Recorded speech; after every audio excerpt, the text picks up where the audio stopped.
He could do everything. He's as good as it gets. He's as good as it gets. He's the most complete fighter on the roster because he submits people. Like he submitted Poirier in the final round.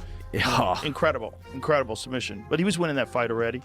But then, he can also knock you out. He literally does everything. He's one of the best wrestlers in the sport. His top control and his squeeze is insane. He'll get takedown attempts coming at him very early. The last fight, he didn't have to deal with that when he was fresh. If Islam can start to pressure him early and take him down early, or even just make him wrestle, he might struggle. The UFC has set the stage for a blockbuster, Islam Makhachev versus Jack Della Maddalena, a fight that isn't just about wins and losses, but about pride, power, and legacy. Two worlds are about to collide, and the outcome could change the course of UFC history. So, do you predict that Islam would win the 70 belt once that fight gets made? I'm not predicting anything. All I'm saying to you guys is stop sleeping on JDM. He's very, very talented. Very, very talented. That's why he's the champion right now. So let's not sleep on him. Islam, of course, is pound for pound, #1. So let's not sleep on them too. It's going to be an interesting fight.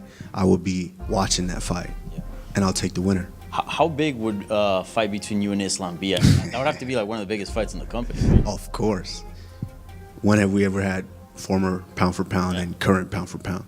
What makes this fight so special is the contrast of styles. Joe Rogan put it in simple words. This is the definition of styles colliding. Islam's wrestling and top control versus Jack's world-class boxing. Somebody's game has to break. Makhachev is so good.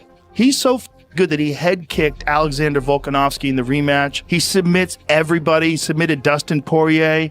He's a monster. When he gets guys on the ground, he just crushes them. And you could argue that he is dealing with a deeper talent pool. So his weight class is, in my opinion, the most talent-rich weight pool in the sport. 155 pounds is filled with assassins. Islam Makhachev, the pride of Dagestan, enters this fight not just as the reigning champion, but as a man whose legacy is already carved into UFC history. His grappling isn't just elite, it's the gold standard of modern MMA. As former double champ Daniel Cormier once put it, Islam's top game isn't just control, it's like a prison. You don't get out, no matter what you try. That's the aura Makhachev brings. Once the fight hits the canvas, his opponents stop thinking about winning and start fighting just to survive. There's been moments where we're in practice and I'm going with Khabib or Islam and I'm the big guy.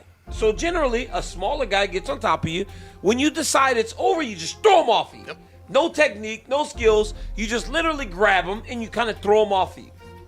I'm grappling with Islam once and I try to throw him off of me, but he's still there.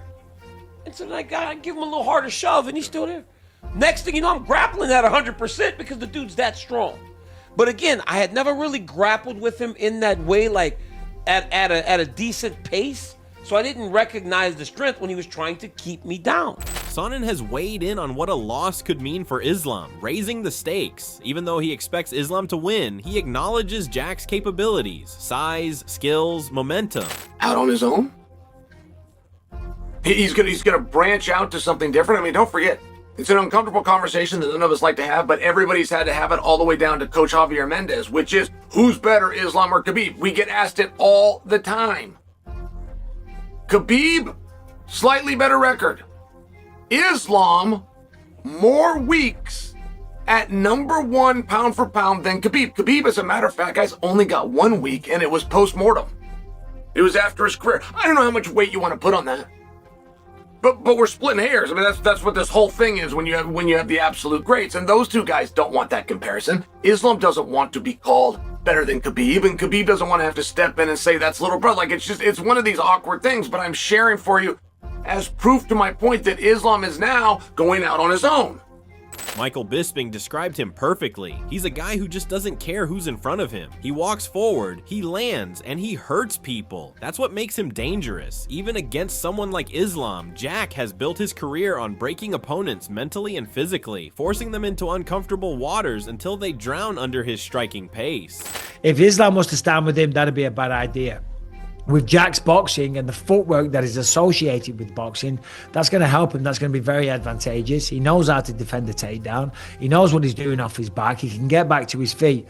So yeah, I mean, I understand why Islam is a slight favorite because he's tried and tested and the greatest lightweight fighter that the sport's ever seen. But Don't be surprised if Jack Della Maddalena gets it done. Others like Jorge Masvidal have also expressed concerns about Makhachev's potential struggles at 170 pounds. Masvidal believes that while Makhachev was dominant at lightweight, the weight cut took a toll on him. Now that he's moving up, Masvidal thinks Della Maddalena's aggression and finishing ability could be the perfect weapon to exploit any weaknesses Makhachev may have in his new weight class. I've seen Islam, bro. He's a big guy. He's sucking out a lot of weight to get to 55. I think he might start doing better at 70. Problem is though, Jack is special.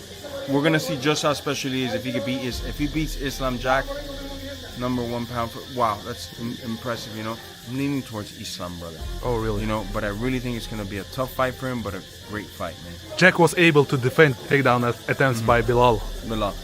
Bilal has the best cardio in MMA, but Bilal doesn't have Islam's technique. Not same technique. Not same. Very good, very aggressive. Bilal never stops. A dog. Attack.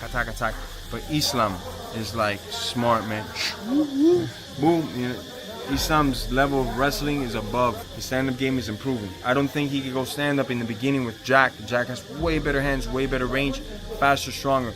But as the rounds go on later and later, he could do. Former flyweight champion Demetrius Johnson is confident that Makhachev's pressure and ability to control the pace of a fight will eventually overwhelm Della Maddalena. Johnson believes that Makhachev's relentless takedowns and powerful knee strikes will wear Della Maddalena down, forcing him into uncomfortable positions where Makhachev can dominate. Who you got? Ilya Islam. I've got Makhachev. I got Makhachev as well. And I've got Makhachev second round TKO with a knee in the Oh, yeah, you going bad rounds. Yeah, I think he'll shoot a couple takedowns. Ilya will stuff it. Ilya will catch him a few times and people will go ooh and ah. And then when they clash again, I think Makhachev will go grab him. Ilya will think, oh, he's shooting again. Tie clinch, bang, body, knee to the head. Ilya's all of a sudden stumble, downhill from there. I think he beats Oliveira with a body shot though. For Islam, this is about legacy. Every win pushes him further into the GOAT conversation, a chance to surpass even Khabib's shadow and cement himself as the most dominant fighter Dagestan has ever produced. For Jack, this is about destiny. A young star carrying the hopes of Australian MMA. He knows that upsetting Islam would not only make him champion, it would make him an instant global superstar. But this time, across from him stands a fighter unlike any he's faced. Jack Della Maddalena, the rising star from Australia. Known for his slick boxing, devastating body shots, and relentless pressure, Jack is a different kind of problem. The stage makes it even bigger. Madison Square Garden, the mecca of combat sports, where legends are made and history is written. And make no mistake, both men are walking in with everything on the line. If Islam imposes his will, fans will once again see the suffocating dominance that has carried him through the ranks, and his dynasty will only grow stronger. But if Jack finds a way to keep it standing, to land the kind of clean, punishing shots that have dropped so many opponents before, the unthinkable could happen. Islam Makhachev could be dethroned. One thing is certain, this isn't just another fight. This is a moment that will echo for years in UFC history. The night where either Islam's reign continues into legend or Jack Della Maddalena shocks the world and flips the UFC landscape upside down. On Fight Night, we'll get our answer.